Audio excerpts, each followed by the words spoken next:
समुद्र के अंदर से मिले भगवान श्री कृष्ण की द्वारका नगरी के सबूत, जिनसे साबित हो गया कि महाभारत केवल एक महागाथा नहीं थी, एक महाकाव्य नहीं, बल्कि हमारे इतिहास का एक हिस्सा है। श्री कृष्ण ने सच में इस धरती पर अवतार लिया था। महाभारत का युद्ध सच में हुआ था।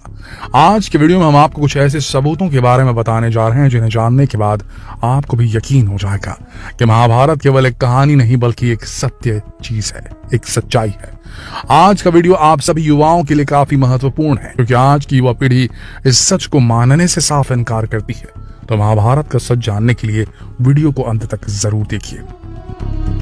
दोस्तों, अगर आज आपसे कोई कहे कि महाभारत की कथा वास्तव में कहानी नहीं बल्कि हमारा इतिहास है और अंग्रेज और मुगल हमारे इतिहास का हिस्सा है, वैसे ही कृष्ण, पांडव और कौरव भी एक सत्य है, आप पक्का उस शख्स का मजाक उड़ाओगे। लेकिन आज का वीडियो पूरा देखने के बाद इस बारे में आपके विचार पूरी तरह से बदल जाएंगे।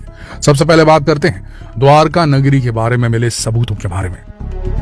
द्वारका नगरी को भगवान श्री कृष्ण ने बसाया था। इतिहासकारों के अनुसार यह शहर 9000 साल पुराना था। ये काफी शानदार नगर हुआ करता था। इस नगर में विशालकाय सभा मंडप था। समुद्री व्यापार के लिए बंदरगाह भी था। शहर में सोना, चांदी और रत्नों के साथ 7 लाख महल हुआ करते थे। इसके अलावा वनस्पति उद्यान और झीलें भी थी। लेकिन श्री कृष्ण को गांधारी ने श्राप दिया था, जिसकी वजह से ये नगर पानी में डूब गया।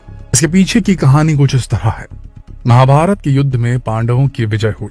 श्री कृष्ण ने युधिष्ठिर को राजगद्दी पर बैठाया और राज्य से जुड़े नियम कानून उन्हें समझाकर वे कौरवों की माता गांधारी से मिलने पहुंचे।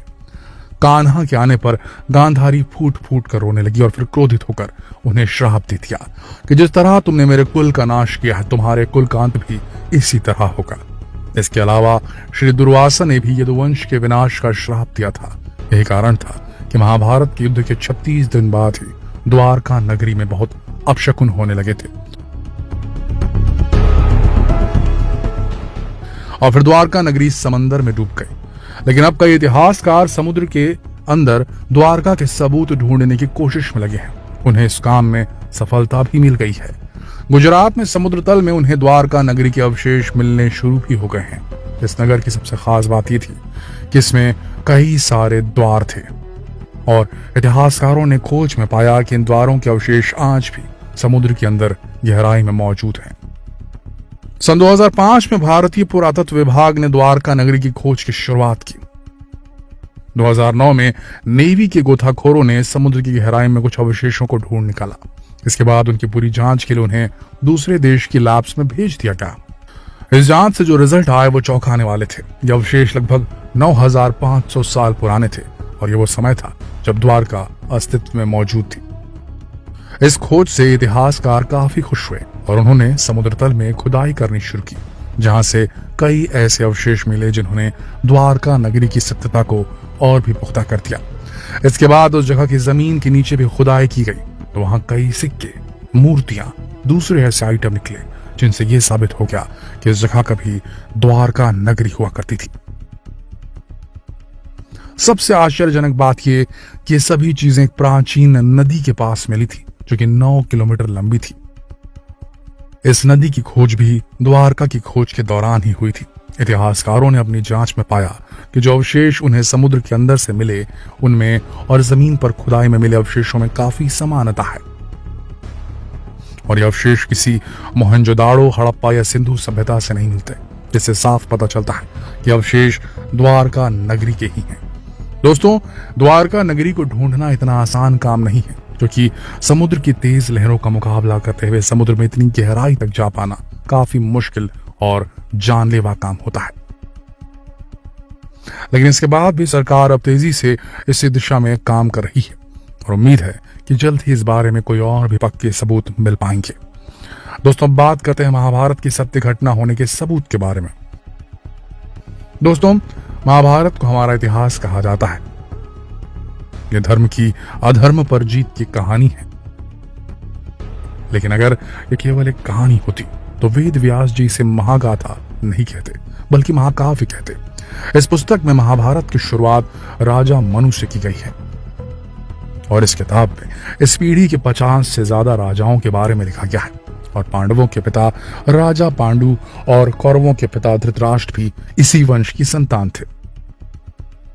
तो अगर केवल एक कहानी होती तो वेद व्यास जी इतने सारे राजाओं के बारे में लिखने के बजाय केवल कुछ खास चरित्रों पर ही फोकस करते। महाभारत में युद्ध के समय जब अर्जुन ने अपने सामने अपने ही परिवार के लोगों को देखा तो उन्होंने युद्ध करने से मना कर दिया। फिर युद्ध क्षेत्र में ही श्री कृष्ण ने उन्हें गीता का उपदेश दिया था और गीता में कलयुग के बारे में काफी सारी बातें लिखी हुई हैं। यहाँ तक कि आजकल जो कुछ हो रहा है वो सब इस किताब में लिखा हुआ है। तो अगर केवल एक कहानी होती तो इसमें इतना सब कुछ कैसे लिखा होता। इस किताब में भारत के 35 शहरों के बारे में लिखा है। इसके अलावा भारत के कई पड़ोसी देशों के बारे में भी इसमें बताया गया है। उस समय कौरवों की राजधानी हस्तिनापुर, आज उत्तर प्रदेश का मेरठ जिला था। गांधारी का कांधार अब अफगानिस्तान का हिस्सा है और पांडवों की राजधानी इंद्रप्रस्थ को आज हम भारत की राजधानी दिल्ली के नाम से जानते हैं। वहीं कुरुक्षेत्र के पास खुदाई के दौरान इतिहासकारों को 80 फीट का एक कंकाल मिला। कहा जा रहा है कि ये भील और हिडंबा के पुत्र घटोत्कच का कंकाल है। महाभारत में घटोत्कच के बारे में जो कुछ भी बताया गया है वो बिल्कुल इस कंकाल के जैसा ही है। हरियाणा के कुरुक्षेत्र के मैदान में जहां महाभारत का युद्ध हुआ था वहां आज भी एक खाली मैदान है जो कि उस युद्ध की कहानी आज भी कह रहा है। कहा जाता है कि उस युद्ध में इतना खून बहा था कि पूरी जमीन लाल हो गई थी और यही कारण है कि इस जगह की मिट्टी आज भी लाल है। बिहार की राजधानी पटना से 100 किलोमीटर दूर स्थित एक राज्य जहां 5 पहाड़ियां मौजूद है। यहाँ महाभारत के रचनाकार वेद व्यास की गुफा है। यहाँ पारसी में गणेश गुफा भी है क्योंकि गणेश भगवान ने ही वेद व्यास की कथा को शब्दों में पिरोया था। पौराणिक कथाओं के अनुसार महर्षि वेद व्यास ने महाभारत की कथा लिखने के लिए भगवान श्री गणेश जी को याद किया। उन्होंने गणेश जी से महाभारत लिखने का अनुरोध किया जिस पर गणेश ने उनके अनुरोध को स्वीकार कर लिया। कहा जाता है कि गणेश जी ने महर्षि वेद व्यास के समक्ष एक शर्त रखी थी। गणेश जी ने महर्षि वेद व्यास से कहा था कि आपको महाभारत कथा बिना रुके लगातार सुनानी होगी। इस पर महर्षि वेद व्यास ने भी गणेश से शर्त रखी थी कि बिना वाक्य को समझे उसे नहीं लिखेंगे। इसके बाद महाभारत लिखना शुरू किया गया। महाभारत युद्ध के बाद श्री कृष्ण के आदेश से अर्जुन मनाली की गुफा में साधना करने चले गए थे। उस गुफा को अर्जुन गुफा कहा जाता है। दिल्ली के पुराने किले में भी इस बात के कई सबूत मौजूद हैं। ये किला यमुना नदी के किनारे बना है जिसे पांडवों ने बनाया था, लेकिन बाद में इसे कई बार बनाया और मिटाया गया। दोस्तों, इस बात के सबूत न जाने पूरे देश में आज कहां फैले पड़े हैं जो चीख कर अपने सत्यता खुद ही प्रमाणित कर रहे हैं।